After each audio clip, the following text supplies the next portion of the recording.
All right, so you really want to understand what this Zelensky visit to Washington's all about. Yeah, You are in the right place because this is not your average diplomatic photo op. right.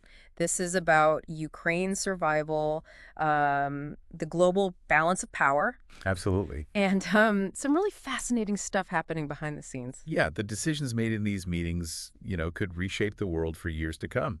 Absolutely, and that's what we are going to do in this deep dive, right? We're going beyond those surface level headlines, you know? Yeah. You shared Zelensky's recent press conference with us, and oh boy, it is just full of clues about what he's really looking to achieve Yeah.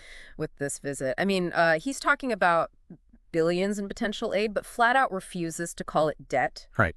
And then there's this mysterious fund Yeah. that he keeps mentioning. Yeah, it's interesting. And I'm not going to lie, it kind of left me scratching my head a little bit. Yeah, the debt thing is huge. He's adamant that any agreement cannot frame aid as a burden for Ukraine down the line. This is about more than just money. It's about maintaining their economic independence Right. and avoiding, leverage from us or anyone else. Yeah, and it really struck me when he used that Pandora's box analogy. It's like he's saying, hey, if we start down this road of debt, Yeah. who knows what could happen? Right. What kind of chaos? It's a powerful comparison, and it really resonates with historical parallels. Yeah. We've seen how debt can just cripple nations, Yeah. especially those recovering from conflict. Right. It can lead to instability, political turmoil, and ultimately limit a country's choices moving forward. Totally. Zelensky clearly wants to avoid that fate. I see what you mean. He's playing the long game here. He is. Okay, so no debt. But how does this mysterious Ukraine-American fund fit into all of this? Sure. He mentioned a 50-50 split, something about new licenses, and I got to be honest, I didn't fully understand what he's proposing. It's a really fascinating aspect of this whole thing. Mm. This fund seems to be designed to attract foreign investment, particularly in Ukraine's, vast natural resources and rebuilding efforts. Mhm. It's actually a very clever way to sort of sidestep Yeah. the debt issue by framing aid as a return on investment. So instead of traditional aid, we're talking about partnerships, Partnerships, yeah. potential profits. Yeah, right. Gotcha. But what about those new licenses? What does that even mean in this context? That's a key detail, and it hints at the scale of this thing. Zelensky's likely talking about offering licenses for things like, mining rights, Uh-huh. energy exploration, Okay. or even, participation in rebuilding infrastructure, So they're offering a stake in their future essentially. in exchange for help now. Yeah, in exchange for the support they need right now. Gotcha. So this fund could really be a game changer. It could be a way for Ukraine to attract, billions in investment without being saddled with that debt. Yeah. What does this mean for you, the listener? Why should you care about this? This isn't just about Ukraine. It's about the global economy. Think about what they produce. Grain, Right. metals, energy. Yeah. These are vital to industries worldwide. Mm-hmm. The stability of Ukraine directly impacts, global markets. Right. If this fund succeeds, it could not only rebuild Ukraine, but also bolster the global economy Yeah. and even reshape supply chains. I never thought about it like that. Yeah. But that makes a lot of sense. It does. This is bigger than just one country's recovery. Yeah, This has the potential to impact all of our lives in very real ways. exactly. And that's why understanding Zelensky's strategy is so important. He's not just reacting to events. He's trying to shape the future Right. of his nation and potentially the world. Okay, so we got no debt, a potentially really groundbreaking new fund. Uh-huh. But there's another key element to all of this that Zelensky keeps hitting on. Yeah. Security guarantees. Yeah. What does that mean in practical terms? This is where things get really interesting. Yeah. For Zelensky, this is about more than just winning this current war. Right. He needs assurances from us and our allies that Ukraine won't be left vulnerable to future aggression. He wants a clear, credible deterrent to prevent another situation like this from happening. It's like he's saying, I'm fighting for my country's survival now, but I also need to know that the world has my back moving forward. Exactly. And that's where these security guarantees come in. Think of it like a shield, Uh-huh. protecting Ukraine from future threats. It could involve things like formal defense treaties, Yeah. troop deployments, even a commitment to rapid military and economic support in case of an attack. So these guarantees could take a lot of different forms. Yeah, But the core message is the same. Don't mess with Ukraine because the world will respond. you got it. Gotcha. And for Zelensky, this isn't just about words. No. This is about concrete actions that demonstrate unwavering support. Absolutely. All right, so security guarantees clearly a top priority for Zelensky. Mm-hmm. But then he kind of throws us this curveball. He says that he's willing to be flexible on NATO membership. Right. Now, we all know joining NATO has been a huge goal for Ukraine. It has. So what's going on here? Is he backing down? That's the million-dollar question. Yeah. And honestly, it's the kind of nuance that could make or break this visit. Right. Is Zelensky suggesting a compromise? Perhaps a different kind of security arrangement that falls short of full NATO membership, Okay. but still provides the protection that they need. It's like he's saying, I need real security, period. If NATO's not on the table right now, let's find another way to get there. Exactly. And it's a really smart negotiating tactic. Yeah. He's highlighting his need for security while also signaling that he's willing to be pragmatic and explore different options. Right. But it's a risky move because, he could alienate some of his strongest supporters who are really pushing for full NATO membership. It's a tough balancing act for sure. It is. So he's got no debt as a guiding principle. Yeah. This really interesting fund idea. Right. And a very clear need for those security guarantees. But there's another layer to all of this that I thought was interesting. Yeah. Zelensky mentioned that Macron had just visited, and they talked about U.S.-EU cooperation on these security guarantees. They did. Why is that so important? That's crucial. It really highlights the broader context of this visit. Okay. Zelensky's not just trying to get, U.S. support. He's trying to build a united front against Russia. So it's not just us. No. It's us in Europe. It's a joint effort. So he's building this web of support, Yeah. making sure that Ukraine has, multiple allies invested in their future. And notice the timing Macron visits. Yeah. Then Zelensky goes to Washington, Yeah. and then he's off to London to meet with European leaders. Yeah. He's building momentum, Right. using each meeting to strengthen his position. Yeah, he's not wasting any time. He's not. All right, so we covered a lot here, but I want to make sure you, the listener, are really grasping the significance of all this. Yeah. What's the key takeaway from this first part of our deep dive? I think the main takeaway is that this visit is about far more than just a photo op or a handshake. Right. Zelensky's playing a high-stakes game. Mm-hmm. He's trying to secure his nation's future on multiple fronts. Mm-hmm. Economic, security, diplomatic. Yeah. And the choices he makes in Washington will have ripple effects Absolutely. that go way beyond Ukraine, Right. impacting the global balance of power and the future of Europe. No pressure. Right. Right. But before we get into those potential outcomes and what they could mean for you, we need to take a quick break. All right. Stay with us because things are about to get really interesting.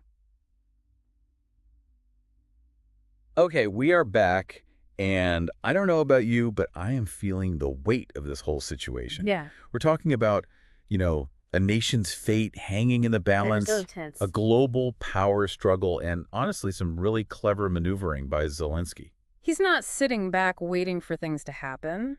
No, he's not. He's trying to shape the narrative, make his case to the world. Right. And it's clear from that press conference that he is going into these meetings with a very specific strategy in mind. Yeah, and that strategy, as we've been discussing, is multifaceted. Yeah. He's got his no-debt principle. Right.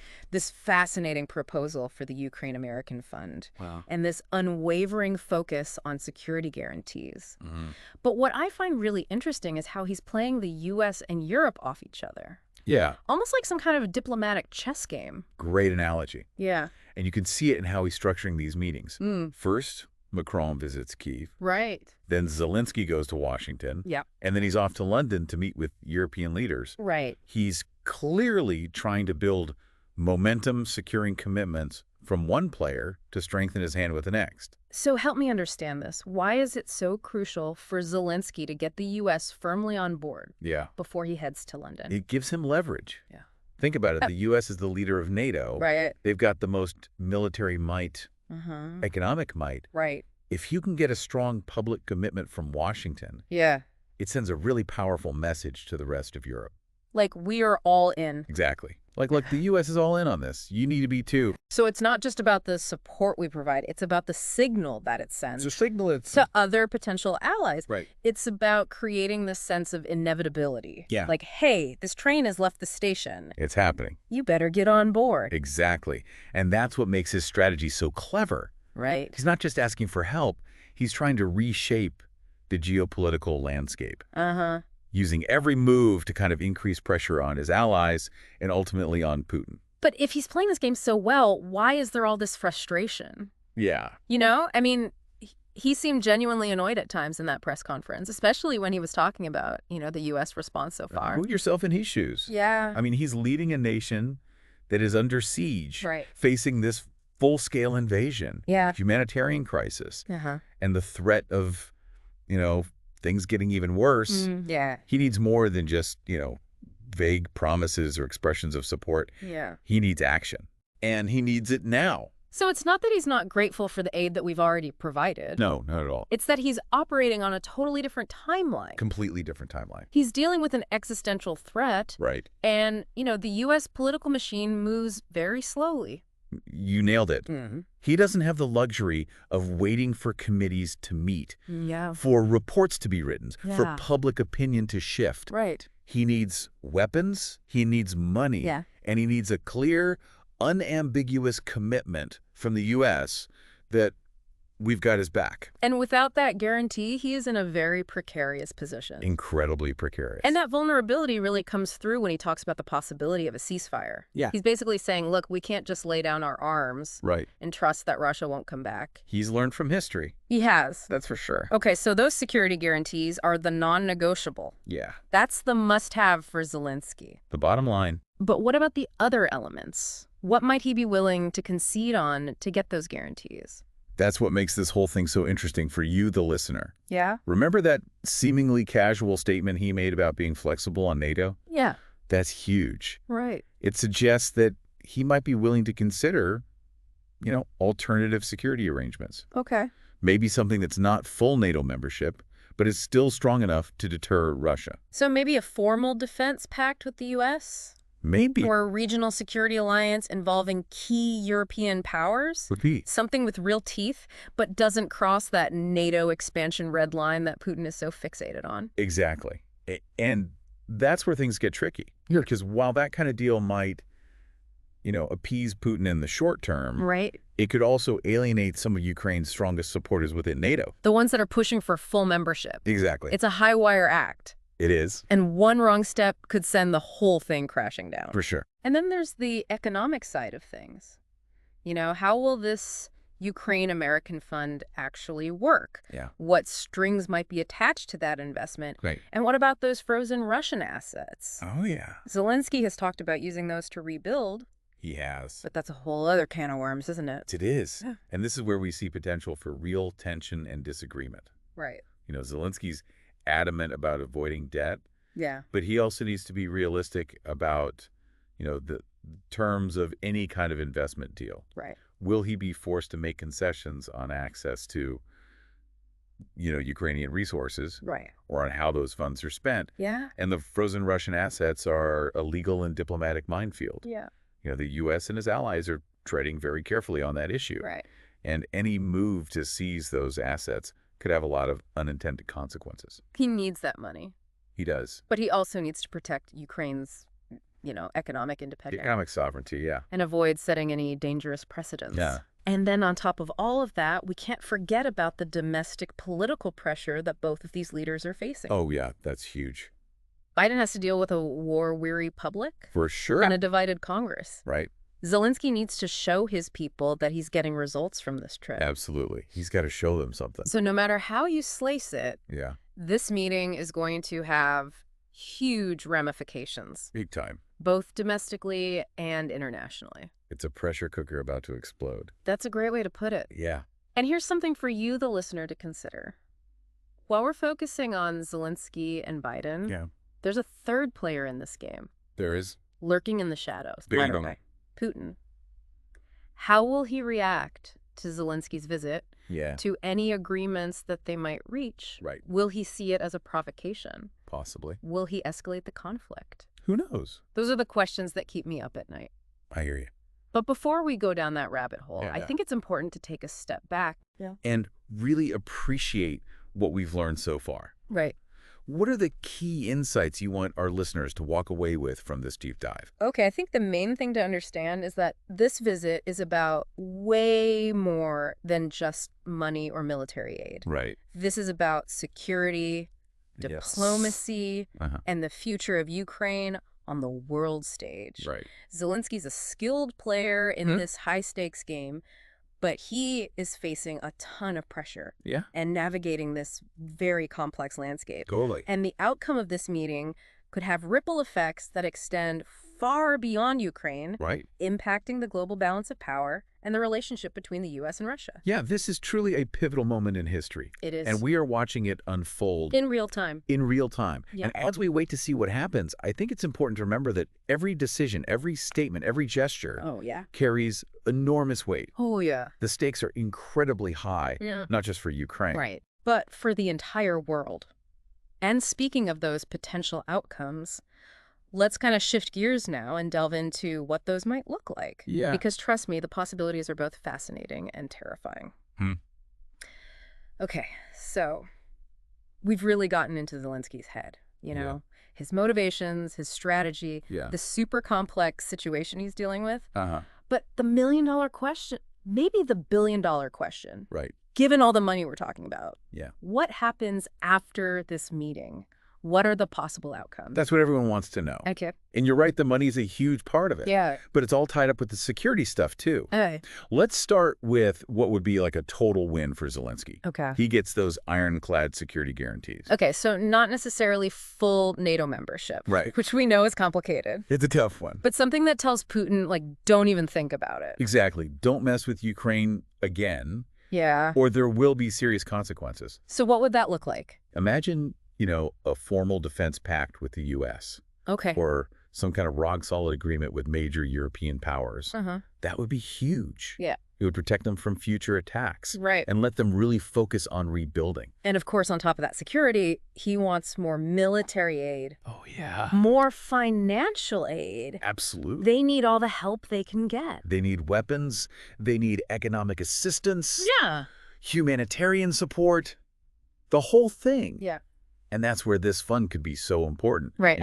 Attract billions of dollars and get that recovery moving. So best case scenario, he goes home with a shield against future attacks. Yeah. And the resources to actually rebuild. Right. But let's be real.